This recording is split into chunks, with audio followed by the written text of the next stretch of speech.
Good afternoon. My name is Zach Fisher, and my major is ocean engineering. I was one of the interns at Harbor Branch over the summer, and my design was a drop-in generator turbine system. So majority of the summer I got to design this and also work under the chief engineer, Bill Baxley, and some of the prototypes of the rotors that he's been developing. This is one of them. This is the main concept, and the picture on the left is a SolidWorks image, and this is an assembly that we're putting together on the right. The way that this is going to work is there's going to be a series of coils and a stator ring that are going to be attached with the yellow portion, and then once the current pushes on this, a series of magnets will rotate with this rotor, and that's how we're going to produce power from this. So you should essentially just be able to plug right into this setup and receive power from it. So my design, the way that it ties in is this would be anchored off the bottom of the sea floor in the current. It would be a stationary system that would be connected to the main grid, replace failed turbines, and save time and money from not having to completely bring the entire system out of the water, just the failed turbines. So you could leave this down there.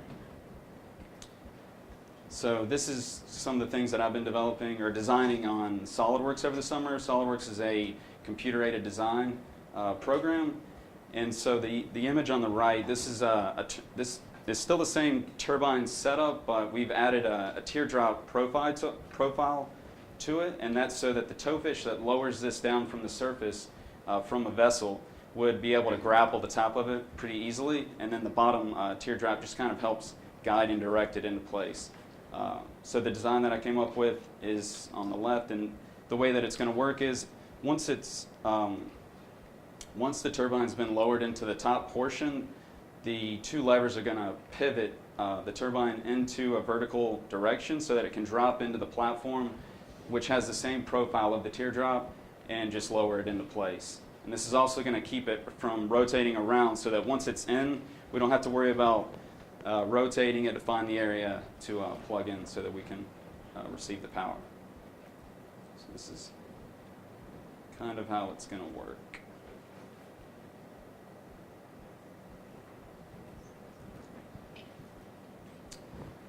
The way that these mechanisms would move inside of this system is, from the research that I've done, the best type of mechanism to use down when you're putting a system 300 meters into the water is a hydraulic cylinder, hydraulic system. These work really well with marine applications, offshore oil rigs, underwater ROVs, and some of the smaller ones can actually work up to 20,000 feet in depth and move 500 pounds in weight, and they're only around a foot or 2 feet in length. This is kind of the final outlook of once you put a system like this into place, you would have a cable coming from the coast, and this would be connected to all the systems in place. So you'd be able to receive power and have full control of all the mechanisms that are inside of the system. This is a 3D, we were also working with 3D printed models. So we've been designing different conceptual ideas of how this would move. The other intern is designing the towfish, and we've been 3D printing models of these. So it's just been a continual graduation to where we've kind of finalized what we thought would work best in this kind of system. These are the 3D printers that we were using over the summer. I got to use the larger one, which took a lot more time, like 16 hours on some of these prints. Also, we got to work a lot with Bill Baxley over the summer and testing his prototypes. These are 3 different profiles. The one on the left and the one on the right are ones that he's actually, I think, designed, and then in accordance with Dr. Van Sweeten, the one in the center. So the way that we've been testing him is there's the structure that's on this pontoon boat in the image on the right. It's going to pivot down into the water and lower the turbine, or lower the rotor around 10 feet in depth, and then push it through the canal at Harbor Branch. And this simulates the force of the current acting on the rotor. So we can test different voltage, torque. We hooked up a series of different resistors. So then from that we can find the current, and then eventually calculate the power that these profiles are creating. So this is kind of just a video of it. of what we were doing.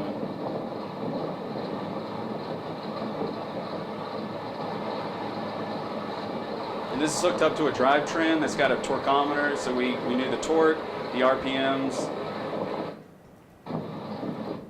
and we got to see the results from that. That's it. Thank you.